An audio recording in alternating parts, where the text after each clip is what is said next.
नमस्कार दोस्तों, आप सभी लोगों का एक बार फिर से बहुत बहुत स्वागत है आप सभी के अपने परिवार स्टूडेंट इलाइट में। यार दोस्तों, हम लोग math reasoning test special batch में जो है 7 मॉक टेस्ट कंप्लीट कर चुके हैं, यानी 7 मॉक टेस्ट हमने पूर्ण रूपेण आपको कंप्लीट करवा दिया है। आज 8वां मॉक टेस्ट का बारी है, जिसका पीडीएफ आपको समय पर प्रदान कर दिया गया था। उम्मीद करते होंगे आप जो है पहले से सारा क्वेश्चन बना करके बैठे होंगे, तब डिस्क्रिप्शन में ज्यादा मजा आएगा, डिस्कशन में ज्यादा मजा आएगा, क्योंकि आप सारा प्रश्न को एक बार पढ़ चुके हैं, बना चुके हैं। हाँ, हमारा बताने का तरकीब भले अलग हो, लेकिन अगर आप प्रश्न पढ़े हो तो आपके माइंड में ज्यादा बेटर ढंग से जाकर के सेट होगा, है ना। चलिए बढ़ते हैं प्रश्न संख्या पहला की ओर। चलिए शुरुआत कर लीजिए। पहला प्रश्न क्या कहता है? कहता 90 किलोमीटर प्रति घंटा की गति से चलती हुई 120 मीटर लंबी एक रेलगाड़ी उसी दिशा में 72 किलोमीटर प्रति घंटा की गति से एक जा रही एक अन्य रेलगाड़ी को जो है 50 सेकंड में पार कर जाती है। दूसरा रेलगाड़ी का लंबाई पूछा जा रहा है। देखो मेरे भाई, सिंपल सा बात है। रेलगाड़ी, पहला रेलगाड़ी दूसरा रेलगाड़ी को क्या करता है? पार करता है सेम डायरेक्शन में। पहला रेलगाड़ी का स्पीड था 90 और दूसरा जिसको पार करता उसका स्पीड था 72। देखो, रेलगाड़ी एक दूसरे को पार करता है तो वहां जो दूरी होता है वह दोनों के लंबाई का योग हुआ करता है। अच्छा, तो दूरी निकाल लीजिए। सेम डायरेक्शन है, चाल घटा 90 72 का डिफरेंस कितना हो गया आपका? 18। इसको मीटर प्रति सेकंड में चेंज कीजिए। अच्छा, पहल का गाड़ी दूसरा का रेलगाड़ी कितना देर में पार करता है? तो 50 सेकंड में पार करता है। यह जो दूरी आएगा इसमें दोनों रेलगाड़ी का लंबाई है, एक रेलगाड़ी का लंबाई घटा लीजिए, दूसरा का लंबाई बच जाएगा। पहला रेलगाड़ी का लंबाई कितना है आपका? 120, घटा लीजिए, जो बचा वो दूसरा का लंबाई है।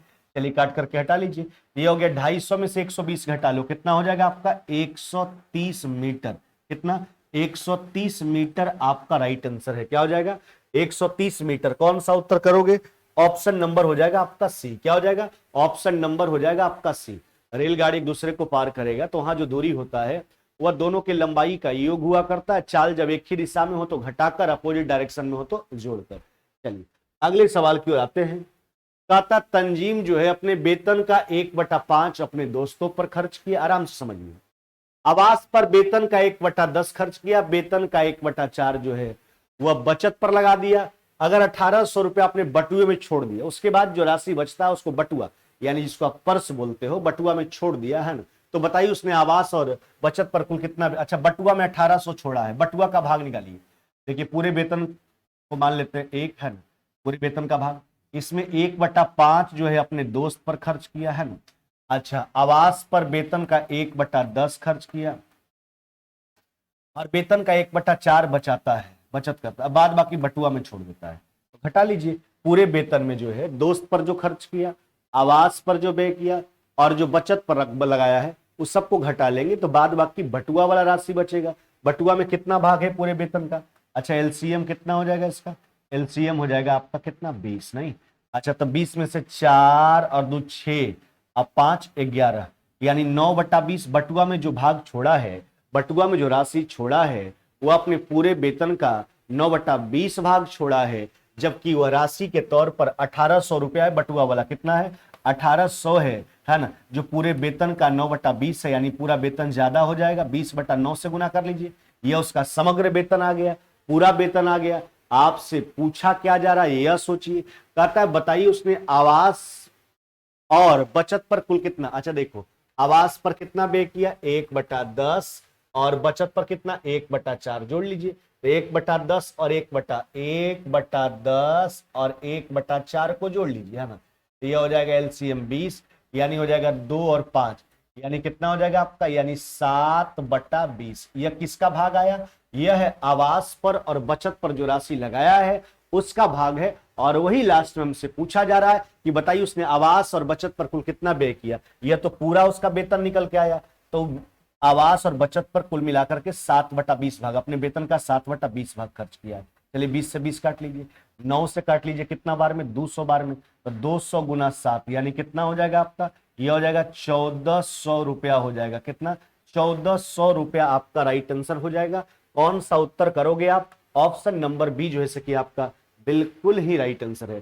पहले उसका समग्र वेतन निकाल लिया गया, पूरा वेतन निकाल लिया गया। तो आवास पर और बचत पर कितना व्यय करता है, तो आवास वाला है 1/10, बचत वाला 1/4, दोनों को जोड़ लीजिए 7/20 पूरे वेतन का, रिजल्ट हो जाएगा 1400। चलिए अगले सवाल की ओर हम बढ़ते हैं।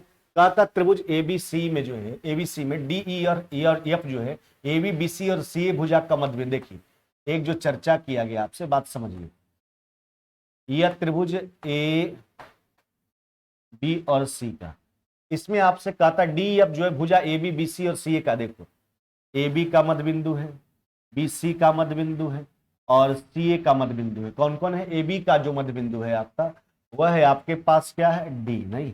अच्छा, जबकि बी सी का जो आपका मध्य बिंदु है वह है आपका ई, है ना। और जबकि ए सी सी ए का जो मध्य बिंदु है आपका, वह क्या हो गया आपका एफ। यह मिड पॉइंट है हर एक भुजा का, है ना, डी ई और एफ। अब क्या कहता है सुनो, कहता है यदि ए बी बराबर 12, देखिए ए जो भुजा आपको दिख रहा है ना ए बी, यह हो गया आपका 12। उसके बाद बी सी हो गया आपका 20, बी सी कितना हो गया आपका 20।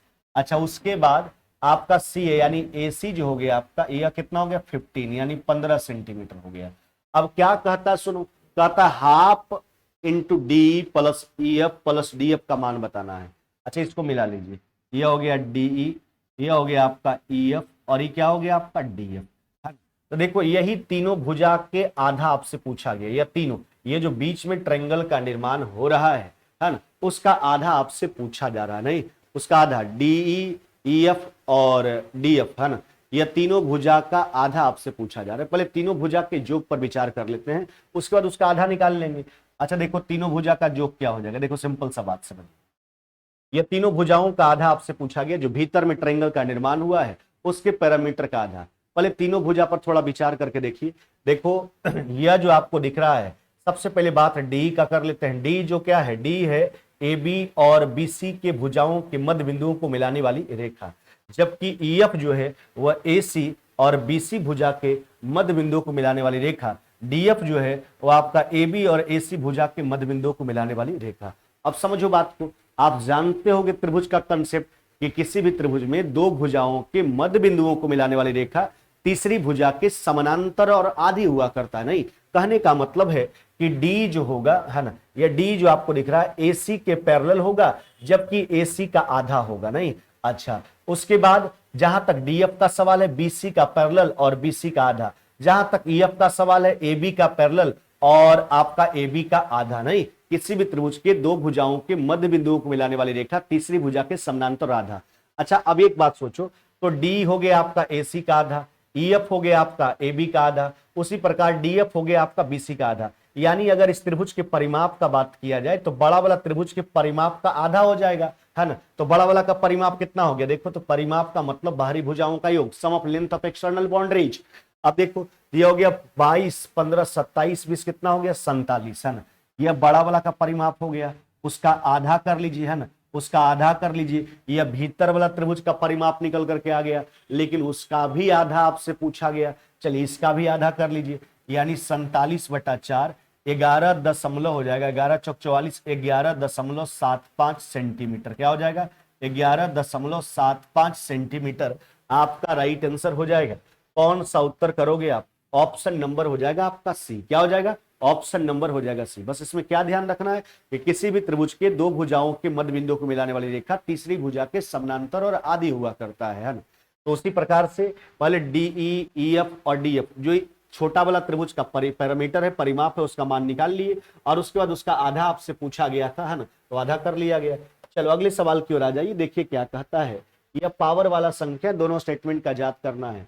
देखो एक जो है आपका पहला नंबर देखिए, एक है 6 पर पावर 300, अच्छा ग्रेटर देन, यह हो गया आपका 16 पर पावर कितना हो गया आपका 200। देखिए हम आपको सिखलाए हैं ऐसा भी प्रश्न कि जब भी ऐसा प्रश्न है पावर वाला, तो पावर का आप HCF जो है सोच लीजिए, निकाल लीजिए और HCF से पावर को काट करके हटा दीजिए। अच्छा 300 200 का HCF कितना हो जाएगा, तो 100। तो यहाँ 3 बचा, यहाँ 2 बचा, काट दीजिए उसको HCF से। अब देखो 6 का क्यूब 216 और ग्रेटर देन 16 का स्क्वायर 256। क्या यह सही हो सकता है, 216 256 से बड़ा हो सकता है? तो कहोगे नहीं सर यह तो बिल्कुल नहीं हो सकता है, पहला हो गया गलत। अब दूसरे स्टेटमेंट पे आते हैं। अच्छा दूसरा क्या है आपका, यह है 4 पर पावर 300 है ना, हाँ ग्रेटर देन हो गया आपका 7 पर पावर कितना हो गया आपका 200। फिर वही बात कीजिए आप, है ना, पावर का HCF निकालिए और HCF से पावर को काट के हटा दीजिए, जो कॉमन है सबसे बड़ा। अच्छा 100 कॉमन है तो यहाँ बचेगा 3, यहाँ बचा आपके पास 2, है ना, तो ये हो जाएगा 4 का क्यूब 64 ग्रेटर देन यह 7 का स्क्वायर हो गया 49। तो यह वाला बात आपको सही नहीं दिख रहा है ना, यह 64 है, 64 है, 49 है, यानी दूसरा आपका सही हो जा रहा है। क्या हो जा रहा है? दूसरा आपका सही हो जा रहा है। तो यहाँ पर आपसे यही पूछा गया कि दोनों कथन में से कौन सा सही है, तो उत्तर क्या करोगे? केवल और केवल दूसरा सही होगा। क्या होगा? केवल और केवल दूसरा सही होगा। हाँ, जिनको भी थोड़ा बहुत इस टॉपिक में अगर परेशानी हो, हमारे YouTube चैनल पे, है ना, आपका जो YouTube चैनल है, हमारा YouTube जो चैनल है स्टूडेंट इलाइट, जिस नाम से आप एप्लीकेशन पे आते हो, है ना, तो उसी पे इसका एक स्पेशल वीडियो बना करके डाला हुआ था, आप उसको देख लीजिएगा, पूरा कंसेप्ट क्लियर हो जाएगा, है ना। समझ रहे हैं हम क्या बोले कि जब भी ऐसा प्रश्न पूछे पावर वाला में बड़ा छोटा, तो पावर का HCF निकालो, HCF से पावर को काट करके हटा दो, जो बचता है उसको सोल्व करो। तो काट के हटाए, 3 बचा 2 बचा 216, और यह हो गया 256। तो बड़ा 256 है, लेकिन यहाँ गलत दिया गया, पहला गलत हो गया। यहाँ हो गया काट के हटाए तो 64, यह हो गया 49, यानी 64 बड़ा है 49 से, यह बिल्कुल सही है। चलिए, केवल दूसरा सही है। अगले सवाल की ओर बढ़ जाते हैं। कहता 2 रेलगाड़ी वाराणसी से, है ना, लखनऊ के लिए, दोनों वाराणसी से ही चलता है। कहाँ के लिए चलता है? लखनऊ के लिए चलता है। एगो चलता है 11 बजे सुबह और एक 11:30 बजे प्रस्थान करती है, और क्रमशः 110 के स्पीड और 140 के स्पीड से चलती है। दो रेलगाड़ी वाराणसी से कितने किलोमीटर की दूरी पर जो है एक दूसरे से मिलेगा? अच्छा एक बात बताओ, पहले यह सोचो कि मिलेगा कि नहीं मिलेगा। तो पहला रेलगाड़ी 11 बजे चला और किस स्पीड से चला है? 110 के स्पीड से चला। दूसरा 11:30 बजे चला और किस स्पीड से चला? 140। तो दूसरा का स्पीड जो है कि ज्यादा है, तो वास्तविकता बात है रास्ता में दूसरा गाड़ी जो है पहला गाड़ी से मिल लेगा, नहीं उसको पकड़ लेगा। अच्छा आप सोचिए, पहला गाड़ी 11 बजे चला है, दूसरा 11:30 बजे चला है, तो जब तक दूसरा गति में नहीं आया तब तक पहला कितना चल लिया? सोचो, 11 बजे चला, दूसरा 11:30 बजे, यानी आधा घंटा पहला तो अकेले चल लिया है। उसका स्पीड है 110 किलोमीटर प्रति घंटा। 110 किलोमीटर एक घंटा में, यानी आधा घंटा में कितना चलेगा? 55 किलोमीटर। यानी दोनों के बीच का फासला जो है जब तक दोनों गति में आता है 55 किलोमीटर का हो जाता है ना। अब दोनों गति में है, पहला रेलगाड़ी भी चल रहा था, दूसरा भी यहां से चलना शुरू हो गया, तब तक पहला 55 किलोमीटर चल चुका है। चलिए, दोनों बीच में 55 किलोमीटर का फासला हो गया। सेम डायरेक्शन में घटा लीजिए, 110 140 का डिफरेंस कितना हो गया आपका? 30। इतना समय लगेगा दूसरा गाड़ी को पहला गाड़ी से मिलने में, है ना। तो कहता हमसे यह है, समय नहीं पूछा गया, कहता दोनों रेलगाड़ी वाराणसी से कितनी दूरी पर जो है एक दूसरे से जो है कि मिल पाएंगे लखनऊ जाने के दौरान। अच्छा, तो दूरी पूछा, यह तो समय आया, किसका समय आया? दूसरा गाड़ी को पहला गाड़ी से मिलने में, यानी पकड़ने में। तो दूरी भी उसी के चाल से निकालिए। अच्छा, तो दूरी दूसरा वाला का चाल, पीछा करने वाला का चाल कितना? 140, है ना। समय निकाल चुके थे, कितना समय लगेगा, है ना, चाल से गुना कर लीजिए। अब कैलकुलेट कर लीजिए इसको, है ना। अब देखो कितना हो गया आपका, यह हो गया आपका 770 और बट्टा कितना हो गया आपका? 3, है ना। कैलकुलेट कर लीजिए, यह हो जाएगा आपका 256 पूर्णांक, है ना। कितना हो जाएगा आपका? 2/3 किलोमीटर, यानी वाराणसी से जो है 256.2/3 किलोमीटर के डिस्टेंस पर जो है दूसरा गाड़ी पहला गाड़ी से मिल जाएगा, है ना, मिल लेगा। कौन सा उत्तर करोगे? ऑप्शन नंबर हो जाएगा आपका ए। क्या हो जाएगा आपका? ऑप्शन नंबर हो जाएगा आपका ए, है ना। चलिए देखिए, उत्तर देने का सवाल ऐसा नहीं कि आपको सोल्व भी करना पड़ेगा, ऑप्शन भी आप देख सकते हो। देखिए, 6 3 18 तो 10, जीरो वाला आ रहा है, जीरो आना चाहिए। 5 3 8 1 9, नहीं। 6 3 18 1 9, नहीं। 8 3 24 5.5, किसी में तो जीरो नहीं मिल रहा था, बस यहीं से सोच लेंगे ऑप्शन नंबर ए। अगर सोल्व नहीं करना, वैसे वो भी कोई बड़ा आंकड़ा नहीं है, 3 से डिवाइड करोगे तो क्या दिक्कत है? 3 से, 3 दूना 6, 3 5 15, है ना, फिर 3 6 18, 2/3, 256.2/3 किलोमीटर। सब आसान है, जैसे आप समझो प्रश्न को। चलिए, यदि संतरे का दाम जो है 30% बढ़ जाता है, तो एक व्यक्ति 208 रुपया में जो है 12 संतरा कम खरीद पाता है। संतरे का वास्तविक क्रय मूल्य बताइए। अब देखिए ना, सिंपल सा बात है, अपने ऊपर बात को लेके जाइए। हम 208 रुपया लेके कंटिन्यू मार्केट जाया करते थे, उसके बदले हमको एक निश्चित संख्या में संतरा मिलता था। लेकिन जब एक दिन गए तो दुकानदारवा हमको बोला, साहब आज कीमत बढ़ गया 30%, इसलिए आपको जितना संतरा मिलता था उससे जो है 12 संतरा आज कम मिलेगा। यानी जितना संतरा हम 208 रुपया में खरीद पाते थे, आज हम 12 संतरा कम खरीद पा रहे हैं। अच्छा, 12 संतरा कम खरीदने का कारण क्या? कीमत में 30% का वृद्धि, यानी 208 का जो 30% है ना, वह समझिए वर्तमान में 12 संतरा का कीमत है, वही 30% के कारण तो 12 संतरा कम खरीद पा रहे हैं। एक संतरा का कीमत निकल के गया वर्तमान कीमत है संतरा का, यानी वर्तमान कहने का मतलब कीमत में वृद्धि हुआ तो बढ़ा हुआ कीमत है। आपसे संतरा का वास्तविक मूल्य पूछा, वास्तविक मूल्य कहने का मतलब पहले का कीमत पूछा, तो संतरा के मूल्य में 30% का वृद्धि हुआ है। 30% वृद्धि का फ्रैक्शन 130/100, तो संतरा की कीमत में 30% का वृद्धि हुआ है। यानी अगर वर्तमान में कीमत बढ़ा है तो पहले कीमत कम होगा, कम करने के लिए कम वाला ऊपर और ज्यादा वाला क्या हो गया आपका नीचे, है ना। चलिए कैलकुलेट कर लीजिए, 100 से 100 काट करके हटा लो, एक शून्य इधर काट के हटा दीजिए। अच्छा 13 दूना 13 से काट सकते हो आप, 13 इकाई 13, 13 छक कितना हो गया 78। अब देखो 12 और 16 तरीके 48 को काट लो 12 से 4 बार में, यानी कितना हो जाएगा आपका 4 रुपया, नहीं यानी संतरा का वास्तविक कीमत जो था, यानी पहले का जो कीमत था 4 रुपए प्रति संतरा था। कौन सा उत्तर करोगे, ऑप्शन नंबर बी, यह संतरा का पहले का कीमत है 4 रुपए प्रति संतरा। चलिए अगले सवाल की ओर आ जाते हैं। कहता एक नाविक धारा के विपरीत जो है, धारा के विपरीत कहने का मतलब बात किया जा रहा है प्रतिकूल चाल का, यानी अपस्ट्रीम का। एक नाविक धारा के प्रतिकूल विपरीत 2 किलोमीटर 20 मिनट में, देखो तो अपस्ट्रीम यहां से निकालो, 2 किलोमीटर कितना देर में जाता है 20 मिनट में। इसको घंटा में बदलने के लिए 60 से जो है कि डिवाइड करेंगे, है ना। अब देखो 20 से काट लो कितना बार में, 3 बार में, है ना। तो कितना हो जाएगा आपका, यह हो जाएगा 6 किलोमीटर प्रति घंटा। यह अपस्ट्रीम आ गया एक नाविक का, धारा के विपरीत वाला चाल आ गया 2 किलोमीटर 20 मिनट में, जबकि 15 मिनट में वापस आ जाता। सोचो अगर गया धारा के विपरीत तो लौटेगा तो धारा के साथ लौटेगा, यानी डाउन स्ट्रीम निकाल लीजिए, है ना। वही 2 किलोमीटर लौट जाता है मात्र और मात्र 15 मिनट में। कितना देर में, 15 मिनट में। घंटा में बदलने के लिए 60 से डिवाइड कीजिए, 15 से 4 बार में, यानी 4 गुना 2 कितना हो जाएगा आपका, यह हो गया 8 किलोमीटर प्रति घंटा।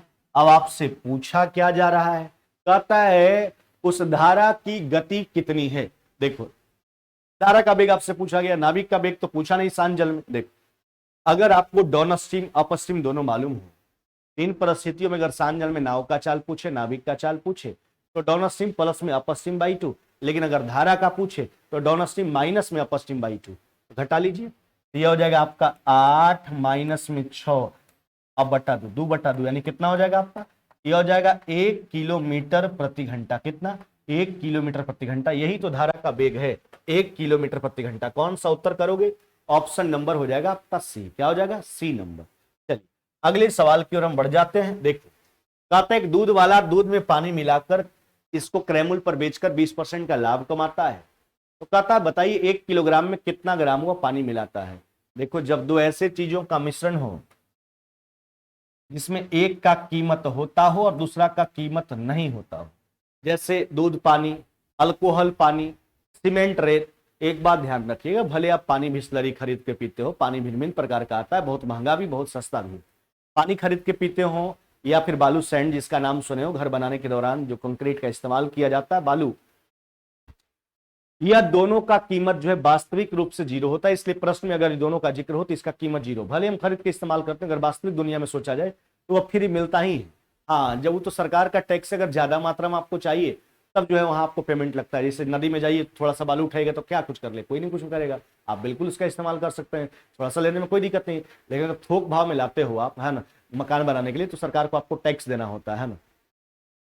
लेकिन एक बात ध्यान रखें, प्रश्न में अगर बालू का चर्चा और पानी का चर्चा तो इसका कीमत बिल्कुल ही 0 होता है। तो क्या बोले, अगर दो ऐसे चीजों का मिश्रण हो जिसमें एक का कीमत होता है जबकि दूसरा का कीमत नहीं होता है, तो इन परिस्थितियों में जिसका कीमत होगा उसके सामने 100 लिखना। दूध का कीमत होता है उसके सामने 100, और जिसका कीमत नहीं होता उसके सामने लाभ प्रतिशत को लिख देना। लाभ प्रतिशत कितना है, 20। यानी कहने का मतलब हो गया कि दूध और पानी का रेशियो जो आ गया है ना, वह दूध और पानी का रेशियो कितना आ गया आपका, 5:, कितना हो गया। अब सोचिए क्या कहता है, कहता है 1 किलोग्राम में जो है कितना पानी मिलाता है। अगर 1000 ग्राम दूध लेता है तो उसमें कितना पानी, अच्छा तो 1000 ग्राम दूध यानी 5:1 में मिलाता है, तो 5 यूनिट, यह दूध का मान है 5 यूनिट, उसमें पानी कितना मिलाएगा 1। तो यही है, काट के हटा लीजिए उसको, यानी 1 किलोग्राम में कितना पानी मिलाता है। तो आपका उत्तर क्या हो जाएगा, 200 ग्राम। कितना, 200 ग्राम आपका राइट आंसर होगा। कौन सा उत्तर करोगे, ऑप्शन नंबर बी, 200 ग्राम आपका बिल्कुल ही राइट आंसर। चलिए कहता त्रिभुज एबीसी में कोण ए का द्विभाजक जो है बिंदु ई पर काटता है, एंगल बाइसेक्टर का बात किया गया। देखो, बात त्रिभुज एबीसी का,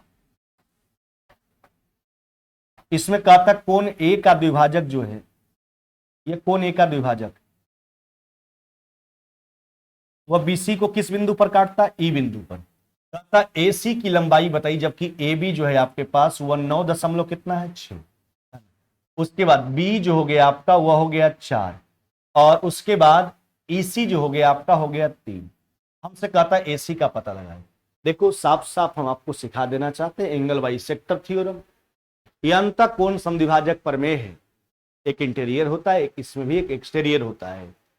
अगर कोण समद्विभाजक हम खींचते हैं, कोण समद्विभाजक खींचा गया, तो उसके द्वारा जो दो अंतःखंड बनता है, कौन कौन सा खंड बना कोण समद्विभाजक खींचने से? एक बना आपके पास बी, और दूसरा जो बना आपके पास ईसी बना, या सी कह सकते हैं। कोण समद्विभाजक के द्वारा बनाए गए अंतःखंडों का जो अनुपात होता है अन्य दो भुजाओं के अनुपात के बराबर होता है, यानी यह रेशियो जो होगा वह ए बी और ए सी के रेशियो के बराबर होगा। चलिए मान का प्रयोग करते हैं। बी का मान हो गया आपका 4, जबकि ईसी हो गया आपका 3, ये हो गया 9.6 बटा हो गया आपका एसी। चलिए 4 से काट लीजिए, यह 2.4 बार में, यानी एसी बराबर हो जाएगा आपका 7.2 सेंटीमीटर। कितना? 7.2 सेंटीमीटर आपका राइट आंसर होगा। यही तो आपका एसी का लंबाई है। कौन सा उत्तर करोगे? ऑप्शन नंबर डी हो जाएगा। क्या बोले कि अगर हम कोण समद्विभाजक खींचते हैं तो उसके द्वारा जो दो अंतःखंड बनता है उसका रेशियो जो होता है अन्य दो भुजा के रेशियो के बराबर हुआ करता है, एंगल बाई सेक्टर थ्योरम के माध्यम से। चलिए अगले सवाल की ओर आ जाइए। कहता है ट्रक जो है मरम्मत कराने के बाद, यानी ट्रक में कुछ गड़बड़ी था तो उसको जब ठीक करा दिया गया तो ट्रक का स्पीड कितना हो गया? वो हो गया 90 किलोमीटर प्रति घंटा। जबकि मरम्मत कराने से पहले जब वो खराब था तो उसका स्पीड कितना था? 80। मरम्मत कराने के पश्चात x किलोमीटर का दूरी 8 घंटा में। देखिए x किलोमीटर का दूरी 8 घंटा मरम्मत कराने के बाद, मरम्मत कराने वाला के बाद स्पीड कितना? 90। x किलोमीटर का दूरी 8 घंटा में, तो दूरी निकाल लीजिए, x का मान निकाल लीजिए। x दूरी तय करता 8 घंटा में, दूरी बराबर 4 गुना समय, यानी x का मान कितना हो गया आपका? ये हो गया 720 किलोमीटर। कितना हो गया? 720 किलोमीटर x का मान हो गया। मरम्मत के बाद x चलता है 8 घंटा, मरम्मत के बाद का स्पीड है 90। तो बताइए मरम्मत से पहले 4x दूरी तय करने में कितना समय लगेगा? अच्छा, मरम्मत से पहले 4x, ये तो x का मान हो गया। 4x दूरी तय करना है मरम्मत से पहले, और मरम्मत से पहले उस ट्रक का स्पीड कितना था? 80, है ना।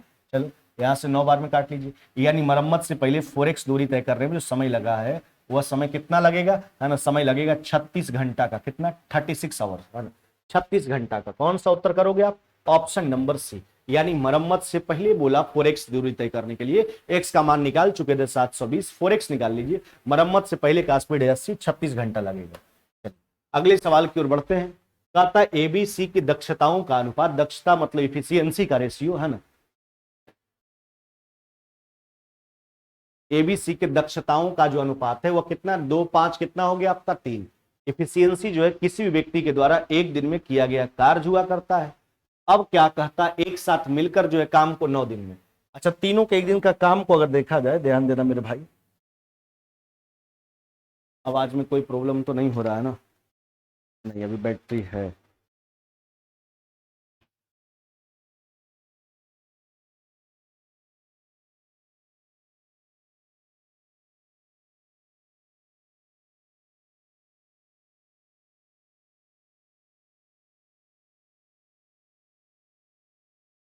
हाँ चलिए, हमको लगा बैटरी तो कहीं समाप्त नहीं, क्योंकि बैटरी आज कम चार्ज था। हाँ, एबीसी की दक्षताओं का रेशियो यानी इफिशियंसी जो किसी व्यक्ति के द्वारा एक दिन में किया गया कार्य होता है, 2:5 3 तीनों मिलकर काम को 9 दिन में। अच्छा, तीनों के एक दिन का काम देखिए, 2 5 7 और 3 कितना हो गया? 10। 9 दिन में यह पूरा काम निकल करके आ गया। कहता सी अकेले उस काम का 40%, यह पूरा काम है इसका 40% करवाना है। और किससे करवाना है? तो सी से करवाना है। तो सी के इफिशियंसी से आप डिवाइड कर लीजिए। सी का इफिशियंसी कितना हो गया आपका? यह हो गया आपका 3, है ना। अब देखिए ना, यहां से 300 बार में जो है 900 को काटिए कितना बार में? 3 बार में। तो 4 गुना 3 कितना हो जाएगा आपका? सीधा सीधी 12 दिन। कितना? 12 दिन जो है कि आपका बिल्कुल राइट आंसर होगा। क्या हो जाएगा? 12 दिन। ऐसे भी 2 शून्य काट के हटाते, 3 बार में काट लेते, बात वही है ना। यानी 4 गुना 3, 12 दिन में सी जो है इस पूरे काम का जो है 40% भाग कंप्लीट करेगा। कौन सा उत्तर करोगे? Option number C. चलो अगले सवाल की ओर बढ़ जाते हैं।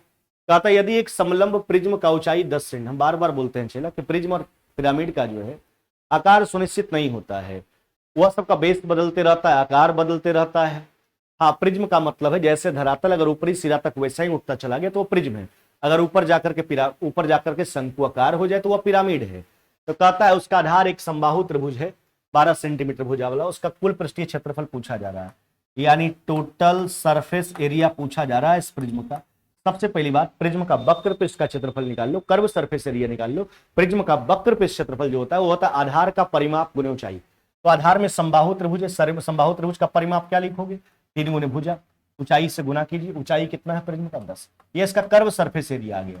संपूर्ण पृष्ठ का क्षेत्रफल चाहिए तो ऊपर और नीचे का क्षेत्रफल जोड़ना होगा, प्लस में 2 गुना समबाहु त्रिभुज का क्षेत्रफल, तो 2 गुना √3/4 समबाहु त्रिभुज का क्षेत्रफल भुजा स्क्वायर, 12 गुना कितना हो गया आपका। चलिए कैलकुलेट कीजिए, ये देखो 12 × 36 × 72, यहाँ से भी 36 × 72, 72 कॉमन कर लीजिए तो यहाँ बच जाएगा, 72 कॉमन करोगे तो यहाँ बचेगा 5, यहाँ बचेगा √3, यही तो बचा आपके पास, यानी इसका टोटल सरफेस एरिया 72 × 5 प्लस में √3 वर्ग सेंटीमीटर हो जाएगा। यही तो समबाहु त्रिभुज का टोटल सरफेस एरिया है। इसका कर्व सरफेस एरिया होता है आधार का परिमाप गुने ऊंचाई। आधार में एक समबाहु त्रिभुज था, समबाहु त्रिभुज का परिमाप 3 गुने भुजा, ऊंचाई से गुना कर लिए, टोटल सरफेस एरिया चाहिए, प्लस में 2 गुने आधार का क्षेत्रफल। आधार में समबाहु त्रिभुज था, आपका उत्तर हो जाएगा ऑप्शन नंबर डी। क्या हो जाएगा, ऑप्शन नंबर डी। चल अगले सवाल की ओर बढ़ जाओ। कहता है मोना और विकास, किसका चर्चा किया गया, मोना का और विकास का। दोनों के वर्तमान आयु के बीच का रेशियो 9 कितना है 10, जबकि 4 वर्ष बाद यह रेशियो कितना हो जाता है 11:12। अच्छा, ऊपर वर्तमान है, नीचे 4 साल बाद का जिक्र है। वर्तमान से 4 साल बाद जाने के लिए दोनों में 4-4 साल जोड़ना होगा, और हम बार बार बताते हैं कि जब भी समान राशि जोड़ते घटाते हैं तो हम अंतर को बराबर करते हैं। अच्छा देखिए कितना बढ़ रहा है, यूनिट को अगर देखा जाए तो यूनिट आप देखोगे कितना बढ़ रहा है, तो अंतर बराबर है, कुछ करने की जरूरत नहीं है। 2 बढ़ता कई साल है, 4 साल बढ़ता है, जो 2 यूनिट का मान है 1 यूनिट का मान निकाल लीजिए। कहता है मोना का वर्तमान उम्र बता दो। अच्छा, मोना का वर्तमान ऊपर है, यानी 9 यूनिट का मान आपको बताना है। 2 बार में काट लीजिए, 9 × 2 यानी कितना हो जाएगा आपका 18 वर्ष, यानी मोना का जो वर्तमान में उम्र है वो कितना है 18 ईयर्स है, 18 वर्ष है। कौन सा उत्तर करोगे, ऑप्शन नंबर हो जाएगा आपका ए, है ना। जब भी समान, यही कंसेप्ट पर जो है एज का प्रश्न बनता ही है, जब भी समान राशि जोड़ने या घटाने का बात किया जाता है तो रेशियो का कंसेप्ट लगाएंगे, अंतर को बराबर कर लेंगे। हाँ चलिए अगले सवाल की ओर बढ़ जाइए। कहता है पी जो है 3 और 9 का तीसरा अनुपात है। अच्छा, प्रथम समानुपाती दो संख्या का ए और बी का क्या होता है a²/b। ए और बी का द्वितीयानुपाती या मध्यानुपाती क्या होता है √ab। ए और बी का तृतीयानुपाती क्या होता है b²/a, जबकि ए बी सी का चतुर्थानुपाती होता है bc/a। क्या होता है bc/a। इतना सारा बात आपको ध्यान में रखना है। अब सुनो, पी जो है 3 और 9 का जो है वो आपका तीसरा अनुपाती, पी क्या तीसरा अनुपाती, यानी तीसरा अनुपाती क्या हो जाएगा b²/a, यानी 9 × 9, पी तीसरा अनुपाती था इन दोनों संख्या का, तो b²/a है ना। चलिए 3 बार 3 से काट लीजिए, यानी पी का मान कितना हो गया आपका 27 हो गया। अब आपसे क्या कहता है, कहता है 6 पी और 4 का चतुर्थानुपाती बताइए। अब देखिए ये तीनों संख्या का चतुर्थानुपाती पूछा, चतुर्थानुपाती bc/a, तो b का मान p, तो p का मान हुआ 27 × 4 और बटा a कितना हो गया आपका 6, है ना। कैलकुलेट कर लीजिए, यहाँ हो जाएगा 2, यहाँ हो जाएगा 3, 3 से काट लो 9 बार में, यानी कितना हो जाएगा आपका 18। यहाँ देखिए p का मान निकल गया, p का मान कितना आ गया आपका, यह हो गया आपका p का मान 27, है ना। तब तो 3 संख्या आपके पास स्पष्ट हो गया, 6, 27, 4, इसी का चतुर्थानुपात आपसे पूछा गया, यानी bc/a। समझते हो ना, प्रथम समानुपाती, द्वितीय समानुपाती, तृतीय समानुपाती, चतुर्था समानुपाती, इस सब का मतलब होता है कि प्रथम पद पर क्या रखे ताकि दोनों अनुपात आपस में बराबर हो जाए, द्वितीय अनुपात दूसरा पद पर क्या रखे ताकि दो अनुपात बराबर हो जाए, तीसरा तृतीय अनुपात तीसरा पद पर क्या रखे, उसी प्रकार चतुर्थानुपाती चौथा पद पर क्या रखे ताकि दो अनुपात आपस में बराबर हो जाए। इसका भी एक स्पेशल वीडियो बना हुआ है, बिल्कुल बढ़िया ढंग से, जितना भी प्रकार का प्रश्न अभी तक इस टॉपिक में पूछा गया सारा उसमें बताया हुआ है। तो अगर किन्हीं को कोई भी तरह का परेशानी, यूट्यूब पे जाइए और देख लीजिए, क्लियर हो जाएगी। चलिए, अनिल जो है 10,000 रुपया की कीमत पर 2 वस्तु ए और बी को क्रय किया, यानी खरीदा है 10,000 में। वस्तु ए को बेचता है, ए को कैसे बेचता है 15% के लाभ पर बेचता है। और बी को कैसे बेचता है, बी को बेचता है 10% हानि पर, माइनस में लिख लो। 10,000 में दोनों खरीदा है, दोनों वस्तु और बी, एक को बेचा 15% लाभ पर, दूसरा 10%। उसने पूरे पर व्यापार पर जो है ना, कोई लाभ नहीं कमाया और ना कोई नुकसान हुआ, यानी ना लाभ कमाया ना हानि, पूरे मामला में दोनों वस्तु बेचने पर, यानी बीच में जीरो, एलिगेशन लगा लीजिए। तो बड़ा तो आपका यह घटाएंगे तो यह हो जाएगा 10 और यह हो जाएगा आपका 15, यानी 2 अनुपात कितना हो गया आपका, यह हो गया 2:3। यह दोनों वस्तु के क्रयमूल्य के बीच का रेशियो है। कहता वस्तु ए का विक्रयमूल्य बताइए, पहले इसका क्रयमूल्य तो निकाल लीजिए। अच्छा, दोनों मिला के कितना में खरीदा था, दोनों का क्रयमूल्य कितना था, 10,000 रुपया था, यही बात मैं बोला था। यानी अनिल जो है 10,000 की कीमत में दोनों वस्तु खरीदता है, दोनों मिला के क्रयमूल्य है। जो यूनिट के तौर पर अगर देखा जाए तो 5 यूनिट का मान है। वस्तु ए का क्रयमूल्य निकाल लीजिए जो 2 यूनिट के तौर पर है ना। अब आपसे कहता है क्या, 15% लाभ पर जो है विक्रय, पहला वस्तु 15% लाभ पर, देखो वस्तु ए का क्रयमूल्य आ गया, आपको वस्तु ए का क्रयमूल्य नहीं बताना है, प्रश्न जो पूछा गया कहता है वस्तु ए का विक्रयमूल्य बताइए, तो क्रयमूल्य आया तो विक्रयमूल्य निकालना है। वस्तु ए को बेचा गया था 15% प्रॉफिट पर, चलिए 15% प्रॉफिट का फ्रैक्शन लगा लो, 115 बटा कितना हो गया आपका, चलिए 500 से काट लीजिए, यह कट गया आपका 20 बार में, 115 में 4 से गुना करोगे यानी 460, एक जीरो और बैठा दीजिए, यानी 4600 रुपया हो जाएगा। वस्तु ए का जो सेलिंग प्राइस हो जाएगा वह 4600 हो जाएगा। कौन सा उत्तर करोगे, ऑप्शन नंबर हो जाएगा आपका सी। क्या हो जाएगा, ऑप्शन नंबर सी। पहले क्रयमूल्य निकाल लीजिए, फिर विक्रयमूल्य आराम से निकाल लीजिए, है ना, कोई बड़ी बात इसमें नहीं है। चल अगले सवाल की ओर हम बढ़ जाते हैं। देखिए कहता ए बटा बी पर पावर एक्स माइनस 1 बराबर बी बटा ए पर पावर एक्स माइनस 3, तो एक्स का मान देखो चला। अब इसको सोल्व करने के लिए क्या करते हैं, दोनों का बेस हम बराबर करते हैं, ठीक है। इधर तो आपके पास a बटा बी है, पावर में हो गया आपका x माइनस में क्या हो गया आपका 1। अब देखिए इसका भी बेस बराबर करने के लिए उलटना होगा, जब बेस में परिवर्तन करते हैं तो पावर का चिन्ह एक्सचेंज होता है, अगर बेस को उल्टोगे तो पावर का चिन्ह बदलता है। तो इसको अगर हम a बटा बी लिखेंगे तो पावर का चिन्ह बदल जाएगा, जो पावर यह इसके आगे माइनस लगा दीजिए, हो जाएगा माइनस में x माइनस में 3, पावर का चिन्ह बदल जाएगा। अब देखो बेस इक्वल है, पावर को कंपेयर कर लो, यानी x माइनस 1 बराबर इसको लीजिए, ये हो जाएगा माइनस में x माइनस माइनस प्लस में 3, इधर भेज दो तो 2x बराबर में हो जाएगा 4, यानी x बराबर कितना हो जाएगा आपका 2, नहीं x बराबर 2 आपका राइट आंसर है। कौन सा उत्तर करोगे, ऑप्शन नंबर हो जाएगा आपका सी, है ना। देखो जब भी हम बेस में परिवर्तन करते हैं तो पावर का चिन्ह एक्सचेंज होता है, पॉजिटिव रहेगा तो निगेटिव, निगेटिव रहेगा तो पॉजिटिव, 2 आपका आंसर हो जाएगा। चलिए अगले सवाल की ओर आते हैं। कहता है x बराबर 16 की स्थिति में आपको किस व्यंजक का मान बताना है, तो यह है आपके पास x पर पावर 4 माइनस में 17x क्यों, ध्यान दीजिएगा, प्लस में हो गया आपका 17x स्क्वायर, है ना, माइनस में हो गया आपका 17x और प्लस में कितना चला 17। देखो बहुत ही आसान सा सवाल है और प्रश्न ऐसा ही होगा। अगर x बराबर 11 देगा तो प्रश्न 12 के रूप में होगा, x बराबर 13 देगा तो प्रश्न 14 के रूप में, x बराबर 16 दिया तो प्रश्न 17 के रूप में। देखो कुछ नहीं करना है, सिंपल सा बात। अच्छा 17 को क्या लिख सकते हो, लिख सकते हैं 16 और 1 17, माइनस में 16x क्यू माइनस में x क्यू, ध्यान दीजिए। फिर 17x स्क्वायर को क्या लिख सकते हैं, लिखेंगे 16x स्क्वायर प्लस में x स्क्वायर, फिर 17x को क्या लिखेंगे, माइनस में 16x माइनस में x और प्लस में 17। अब देखो x बराबर 16 दे रखा है, सोचना x बराबर कितना दे रखा है 16, तो अगर 16 के जगह पर x लगाएंगे तो x पर पावर 4 बने कैंसिल, 16 के जगह पर x लगाएंगे तो x क्यू बनेगा, x क्यू कैंसिल, 16 के जगह पर x लगाएंगे तो x स्क्वायर कैंसिल। अब देखिए x का मान हुआ आपका 16 प्लस में हो गया 17, 17 में से 16 घटा लीजिए, आपका रिजल्ट कितना हो जाएगा 1 हो जाएगा। क्या हो जाएगा 1। कौन सा करोगे उत्तर, ऑप्शन नंबर। बहुत ही आसान सा सवाल है और ऐसा ही प्रश्न होगा। अगर x बराबर 11 देगा तो प्रश्न आपका प्रतिरूप 12 के रूप में होगा, x बराबर अगर कुछ भी देता 20 देगा तो प्रश्न आपका 21 के रूप में होगा, और ऐसे आप ब्रेक कर लीजिए आराम से। चलो 2 नल ए और बी, एक हौज को ए जो है उसको 3 घंटा में भरता है, बी जो है उसको 5 घंटा में भरता है और सी जो है उसको 2 घंटा में खाली करता है। चलिए हौज का पूरा एफिशिएंसी देखो, एलसीएम कितना हो जाएगा 30, सबका एफिशिएंसी निकालो, ये हो जाएगा 10, 6 और कितना हो जाएगा माइनस में 15, ये तो खाली करने वाला है। तदनुसार अगर तीनों को नल को एक साथ चालू कर दिया जाए तो हौज कितना समय भरेगा। अब देखो तीनों को चालू कर लीजिए, 30 यूनिट का है हौज, तीनों को चालू कीजिएगा तो आपका जो काम हो रहा है 1 घंटा में दोनों मिलकर 16 भरेगा, 15 खाली करेगा। मात्र 1 घंटा में तीनों मिलकर 1 यूनिट भरने का काम करेगा। समय निकाल लीजिए। यानी हौज भरने में जो टोटल समय लगने वाला है वो समय कितना लगेगा, 30 घंटा। कितना, 30 घंटा का लगेगा, है ना। कौन सा उत्तर करोगे, ऑप्शन नंबर डी। यानी हौज भरने में जो कुल समय लगने वाला है वो समय कितना है, 30 घंटा का। चलो अगले सवाल की ओर बढ़ जाते हैं। कहता है 100, देखिए ये आंकड़ा दिया गया है व्यंजक 173,528.75 को वैज्ञानिक पद्धति में लिखने का बात किया है। यानी वैज्ञानिक संकेतन आप सुने होंगे, इसको अंग्रेजी में कहा जाता है साइंटिफिक नोटेशन। देखो जब भी किसी आंकड़ा को वैज्ञानिक पद्धति में लिखा जाता है तो उसका फॉर्मेट होता है a गुना 10 टू द पावर n। क्या होता है, a गुना 10 टू द पावर n। इसमें एक बात ध्यान रखना, यहां पर a का जो मान होता है आपका,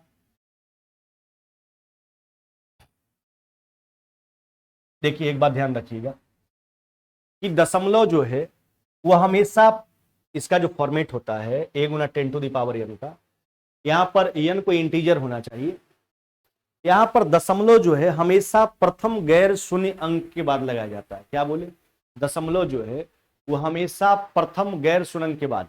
फॉर्मेट तो यही हो गया a गुना 10 टू द पावर n का, यानी जो n इंटीजर n का जो मान होना चाहिए है ना, 1 और 9 के बीच में होना चाहिए आपका, है ना। आप सोचो दशमलव हमेशा प्रथम गैर शून्य अंक के बाद। वैज्ञानिक पद्धति में ध्यान रखना, ऐसा नहीं कि जैसे मन तैसे लिख देना, नहीं, ऑप्शन मिलाने से नहीं होगा। फॉर्मेट इसका a गुना 10 टू द पावर n होना चाहिए। n यहाँ पर कोई इंटीजर होना चाहिए। n का मान जो है 1 से लेकर 9 तक का कोई भी अंक होता है। हाँ एक बात ध्यान रखिएगा कि दशमलव हमेशा प्रथम गैर शून्य अंक के बाद। अच्छा बताइए इसमें दशमलव प्रथम गैर शून्य अंक कौन दिख रहा है, 1, तो दशमलव हमेशा 1 के बाद आपको लगाना है। अब सोचिए इसमें कौन सा फॉर्मेट होगा आपका। अभी 2 अंक दशमलव है, 2 2 4, यहाँ पर देखिए 2 2 4, एक 5 अंक दशमलव और बढ़ाना है। आप दशमलव का कंसेप्ट जानते होंगे कि जब हम दशमलव को हटाते हैं तो उसके विपरीत में उतना शून्य का प्रयोग करते हैं, जब बढ़ाते हैं तो बगल में ही उतना शून्य से गुना किया जाता है। यहाँ तो दशमलव बढ़ाने का बात है 5 अंक, तो बगल में ही 5 शून्य से गुना करना होगा। तो आपका राइट आंसर हो जाएगा ऑप्शन नंबर बी। क्या हो जाएगा, ऑप्शन नंबर बी। क्या बोले, वैज्ञानिक पद्धति में जो आप लिखते हो तो इस फॉर्मेट में आपको लिखना होगा, है ना। यहाँ पर जो है आपका दशमलव जो होना चाहिए प्रथम गैर शून्य अंक के बाद होना चाहिए। जो प्रथम गैर शून्य, जो शून्य नहीं है वहीं पर दशमलव लगना चाहिए। और यहाँ पर n का मान कोई इंटीजर होना चाहिए, है ना। n इंटीजर, n का मान जो है आपका 1 से लेकर, नहीं, n का मान जो है पावर के रूप में पॉजिटिव भी हो सकता है आपका, पावर के रूप में नेगेटिव भी हो सकता है, यानी इंटीजर, है ना। चलिए तो यह आपका हो गया। a का मान होना चाहिए आपका, देखिए ना, a का मान होना चाहिए 1 से लेकर 9 के बीच में। तो यह हो गया आपका रिजल्ट 1.735287 गुना 10 टू द पावर 5। यही फॉर्मेट होना चाहिए। बस इसमें ध्यान रखना दशमलव हमेशा प्रथम गैर शून्य अंक के बाद, पहला अंक के बाद लगाएंगे, है ना। दशमलव 2 अंक था, 7 अंक करना है, 5 अंक बढ़ाना है, बगल में गुना कर लेंगे। अगले सवाल की ओर आ जाइए। कहता है किसी धनराशि पर जो है, ध्यान दीजिएगा, देख लेते हैं थोड़ा कमेंट अगर किन्हीं का कोई दिक्कत है। चलिए किन्हीं को कोई तरह का परेशानी हो तो कमेंट के माध्यम से जरूर पूछिए।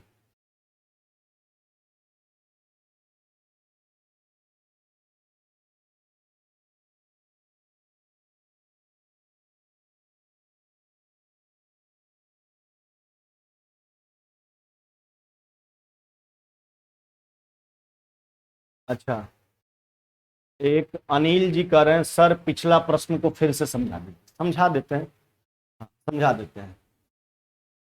19 नंबर प्रश्न बोल रहे हैं, फिर से समझा दीजिए। चलिए समझाते हैं 19 नंबर प्रश्न।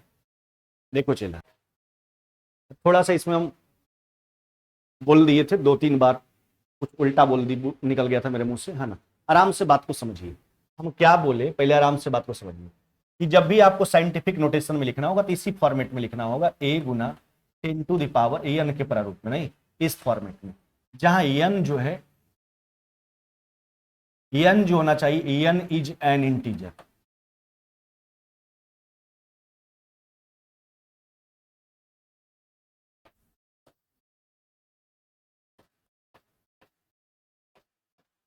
इंटीजर यानी n जो है इंटीजर होना चाहिए। a का जो मान होना चाहिए 1 से लेकर 9 तक का कोई भी अंक होना चाहिए। a का मान यह है आपका, यानी एन इंटीजर, a का मान जो हो 1 से 9 तक का कोई भी अंक हो। हाँ, दशमलव हमेशा प्रथम गैर शून्य अंक के बाद। बस एक ही बात समझिए ना कि दशमलव हमेशा प्रथम गैर शून्य अंक के बाद लगाना है। जो पहला अंक होगा जो शून्य नहीं होगा यानी 1 के बाद लगाना है। 2 अंक दशमलव है, 5 अंक और बढ़ाना है, तो जब दशमलव हटाते हैं तो विपरीत में शून्य लगाते हैं, बढ़ाते हैं तो बगल में ही गुना किया जाता है। Option number B. अगले सवाल की ओर आ जाइए।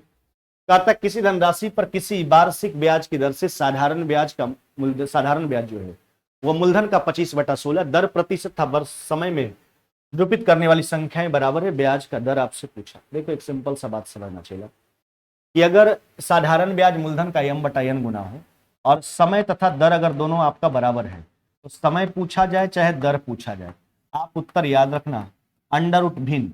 भिन्न कहने का मतलब वही m/n जो मूलधन का साधारण ब्याज मूलधन का m/n गुना और 10 से गुना कर ले जो भी पूछे। तो भिन्न का मान आपको कितना दिख रहा है, ये हो गया 25/16, 10 से गुना कर लीजिए, यह जाएगा 5/4 गुना 10, यह हो जाएगा 25/2, कितना हो जाएगा आपका, यह 12.5। अगर दर पूछे तो 12.5%, समय पूछता तो 12.5 वर्ष। कौन सा उत्तर करोगे, ऑप्शन नंबर ए। क्या बोले, अगर समय और दर आपस में बराबर हो, साधारण ब्याज मूलधन का m/n गुना हो, तो इन परिस्थितियों में समय पूछा जाए चाहे दर पूछा जाए, आप आसानी से उत्तर कर सकते हैं। अंडर रूट भिन्न, भिन्न कहने का मतलब वही m/n जो मूलधन का m/n गुना हो रहा है ब्याज, है ना, अंडर रूट भिन्न गुना 10, दोनों निकल के आ जाएगा। दर पूछेगा प्रतिशत में उत्तर कर दीजिए, समय पूछा तो वर्ष में उत्तर कर दीजिए। चलिए अब रीजनिंग के सवाल की ओर चलते हैं। कहता घड़ी की मिनट की सुई द्वारा 5 मिनट 30 सेकंड में बना कोण आपसे पूछा गया। देखो चला, घंटा वाला सुई जो है 1 मिनट में हाफ डिग्री का कोण बनाता है, जबकि मिनट वाला 1 मिनट में 6 डिग्री का। तो मिनट वाला सुई 1 मिनट में 6 डिग्री, 5 मिनट 30 सेकंड का मतलब हुआ 5.5 सेकंड में 5.5 गुना 6 यानी कितना डिग्री का कोण बनाएगा, 33 डिग्री का। 33 डिग्री आपका राइट आंसर हो जाएगा, 33 डिग्री। कौन सा उत्तर करोगे, ऑप्शन नंबर सी। घंटा वाला सुई 1 मिनट में हाफ डिग्री, मिनट वाला सुई 1 मिनट में 6 डिग्री। चलो आगे, 5 लड़के ए बी सी डी और ई जो एक पंक्ति में बैठे हैं। आगे क्या कहता है, ए डी के बाईं ओर है, ए जो है आपका वह डी के क्या है, बाईं ओर है, और बी के दाईं ओर है। हाँ ए, आगे ई बी के जो है बाईं ओर है परंतु सी के दाईं ओर। पांचों अरेंज हो गया, सब बात तो दिया ही गया था। कहता दोनों छोर पर कौन है, सी और डी है, एक छोर पर सी एक छोर पर डी, तो सी और डी। कौन सा उत्तर करोगे, ऑप्शन नंबर डी। चलिए अगले सवाल की ओर हम बढ़ जाते हैं। कहता किसी सांकेतिक भाषा में 3 5 8 please come soon, 2 7 5 you go सुन, अरे 8 6 7 प्लीज गो दियर, इस भाषा में कम के लिए कौन सा संख्या प्रयोग किया जाए। कम का कम का प्रयोग जो है केवल और केवल फर्स्ट स्टेटमेंट में, इसलिए कोड भी इसका फर्स्ट में ही होना चाहिए। अच्छा देखिए, आप देखो कोड केवल फर्स्ट में होना चाहिए, तो 8 तो उत्तर नहीं होगा क्योंकि 8 का प्रयोग 2 जगह किया गया है। अच्छा उसके बाद 5 का उत्तर भी नहीं होगा क्योंकि 5 का प्रयोग भी भिन्न भिन्न जगह किया गया। कौन बचा, 3, यानी कम का कोड अगर कहीं होगा तो 3 होगा। क्या होगा, 3, क्योंकि कम का इस्तेमाल केवल और केवल फर्स्ट स्टेटमेंट में ही किया गया, इसलिए कोड भी उसका केवल फर्स्ट में ही ढूंढेंगे। चलिए आगे अगले सवाल की ओर बढ़ जाते हैं। कहता 5 इंच आकार के एक ठोस घन को नहीं, देखिए पहले एक प्रोसेस बताते हैं।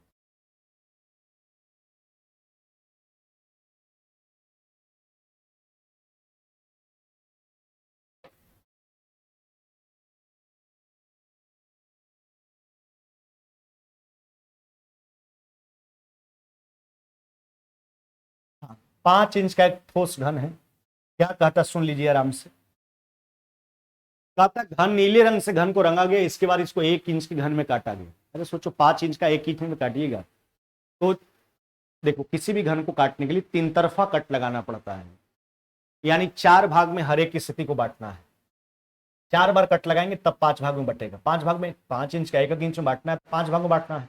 4 बार कट लगाएंगे, 1, देखिए 5 भाग में बट गया।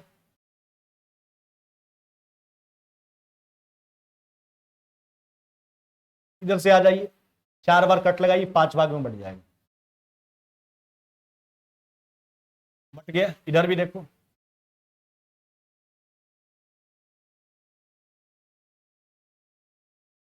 अब इधर से लगा लीजिए, 1 2।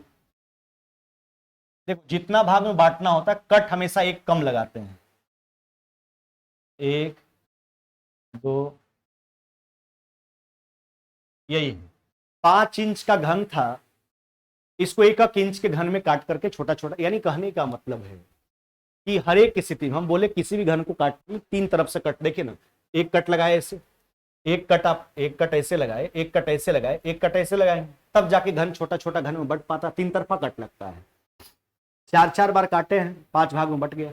पहले रंगा गया है घन को, उसके बाद काटा जा रहा। अच्छा, घन रंगा हुआ था उसके बाद काटा गया, तो रंग तो केवल ऊपर ही ऊपर होगा, भीतर तो कोई रंग का प्रवेश होगा नहीं। इसमें क्या कहता है, ऐसे कितने घन जिसके किसी भी सतह पर रंग नहीं है। अच्छा, तो जो बिल्कुल बीच में होगा, बीच में देखिए, बीच में यह है आपका, यह दिख रहा है आपका। और कौन कौन से लेयर में, इस लेयर का नहीं, इस लेयर का नहीं, इस लेयर का नहीं लेना है आपको, इस लेयर का नहीं लेना है, इस लेयर का लेना, इस लेयर का लेना, इस लेयर का। हाँ, ये तीनों लेयर के बीचों बीच में जो स्थित होगा उसका कोई भी सतह रंगा हुआ नहीं होगा। तो कितना आ रहा है बीच वाला में, 1 3 3 6 3 9, कितना आ रहा है आपका 9। अब कै गो लेयर का लेना है आपको, 1 2 3, 9 गुना 3 कितना हो जाएगा आपका, ये हो जाएगा 27। कितना हो जाएगा, 27 हो जाएगा आपका, 27। अब देखिए इसमें कितना प्रकार का प्रश्न पूछा जाता है, हर का जवाब दे सकते हैं। एक तो सबसे पहले पूछा जाता है कुल घनों का संख्या कितना है, कितना बनेगा। देखिए अगर बाई फार्मूला जाओगे तो हम सब बता रहे हैं। अगर कुल घन का संख्या पूछे एन क्यू, केवल एक फलक रंगे घनों का संख्या पूछे n-2 का होल स्क्वायर गुना 6, केवल 2 फलक रंगे घनों का संख्या पूछे n-2 गुना 12, केवल 3 फलक वाला का संख्या फिक्स होता है, एक भी फलक नहीं रंगा हुआ हो ऐसे घनों का संख्या n-2 का होल क्यूब होता है। जहां n का मतलब होता है घन के प्रत्येक किनारा को कितने बराबर भागों में बांटा जा रहा है, यह आपका n का। कुल घनों का संख्या n क्यूब, देखिए बाई फार्मूला, कुल घनों का संख्या n क्यूब, केवल एक फलक वाला का संख्या n-2 का होल स्क्वायर, केवल 2 फलक वाला का, 3 फलक वाला का, एक भी फलक नहीं रंगा हो n-2 का होल क्यूब। n का मतलब हुआ घन के प्रत्येक किनारा को कितने भाग में बांटा जा रहा है, लगा लीजिए इससे। तो n का मान हुआ 5 का है तो कितना भाग में बटेगा, एकक नीचे बांटना है 5 भाग में, 5 माइनस में 2 का होल क्यूब, 3 का क्यूब कितना हो जाएगा 27। यानी एक भी फलक नहीं रंगे घन, नहीं रंगे हुए घनों का संख्या कितना हो जाएगा 27। तो बिल्कुल आप इसमें सारा प्रश्न का जवाब दे सकते हैं। जितना भी प्रश्न पूछा जाता है या तो बनाइएगा तो सब चीज का समाधान है, हम दोनों बात आपको सिखाते हैं, या तो प्रोसेस है आपका वो रट्टूमल है। कुल घनों का संख्या n क्यू, केवल एक फलक वाला का पूछे n-2 का होल स्क्वायर गुना 6, केवल 2 फलक वाला का पूछे n-2 गुना 12, केवल 3 फलक वाला का 8, एक भी फलक नहीं रंगा हो n-2 का होल क्यूब। चलिए अगले सवाल की ओर आइए, और यह लास्ट सवाल है आपके मॉक टेस्ट का। अच्छा देखो इसमें क्या परिवर्तन है, पहले आपको दिख रहा होगा, पहले 3 जोड़ा है, फिर 5 जोड़ा, 7 जोड़ा, 9 जोड़ा, 11 विषम संख्या, 13 जोड़ा, 15 जोड़ा, 17 जोड़ा, हम जोड़ेंगे 19। क्या जोड़ेंगे 19, यानी वट बराबर क्या हो जाएगा 19 जोड़ लीजिए, 2 102। साइन ऑफ इंट्रोगेशन के जगह पर कितना हो जाएगा 102, 83 और 19 102। कौन सा उत्तर करोगे, ऑप्शन नंबर बी, केवल ऑड नंबर को ही जोड़ा गया। चलिए यह था आपका मॉक टेस्ट नंबर 8, जो बखूबी हमने बढ़िया ढंग से पूरा का पूरा प्रश्न 25 प्रश्न का जो है डिस्क्रिप्शन जो है बढ़िया ढंग से दिया। आप बस अपना कॉपी तैयार कर लीजिए और सेट बाय सेट जितना भी हम डिस्कशन करवाते हैं सब उस पर मेंशन करते चलिए। हम बोले तो चलिए 3 4 5 महीना बाद आप ऐसा हो जाओगे तो कोई भी प्रश्न अगर आप एग्जाम कोई भी एग्जाम दोगे जहां मैथ रीडिंग का प्रश्न आता है कहीं से भी छूटने वाला नहीं है, कभी नहीं छूटेगा। अगर छूटता है तो आपका कमजोरी होगा। हमारी तरफ से हर क्वेश्चन को जो है फुल्ली डिस्क्रिप्शन दिया जाता है, बढ़िया ढंग से बताया जाता है। आप मेहनत कीजिए उस पर, है ना, आप उसको प्रैक्टिस के दौरान जो है उसको क्लियर कीजिए। थोड़ा बहुत जो भी परेशानी हो जरूर हमसे पूछिए, जरूर हम सबका समाधान आपको बताएंगे, है ना। और इसी प्रकार से आप मेहनत में कंटिन्यूटी लगे रहिए जब तक कि आपका रिजल्ट नहीं हो जाता है। और दोस्तों में इस कोर्स के बारे में आप लोग बताते भी रहिए। और भी बहुत सारा कोर्स है, कल जो है बायोलॉजी का बैच शुरू हुआ है आपका 4 से 5 में शाम में, मात्र 101 रुपया में। मैथ्स का बैच आपका है मात्र 101 रुपया में। रीजनिंग का बैच आपका मात्र 101 रुपया में है। तो इन सारे झारखंड जीके का बैच आपका 101 रुपया में। इन सारे बैच के बारे में अपने दोस्तों, अपने जितने भी भाई बहन हैं आपके जो भी पढ़ने वाले हैं सभी लोग के पास आप लोग शेयर कीजिए, बताइए, ताकि वो लोग भी बैच से जुड़ पाए और फायदा उठा पाए। चलिए फिर मुलाकात होगा हम लोग का कल की क्लास में, नेक्स्ट क्लास में। तब तक विदा लेते हैं। जय हिंद जय भारत।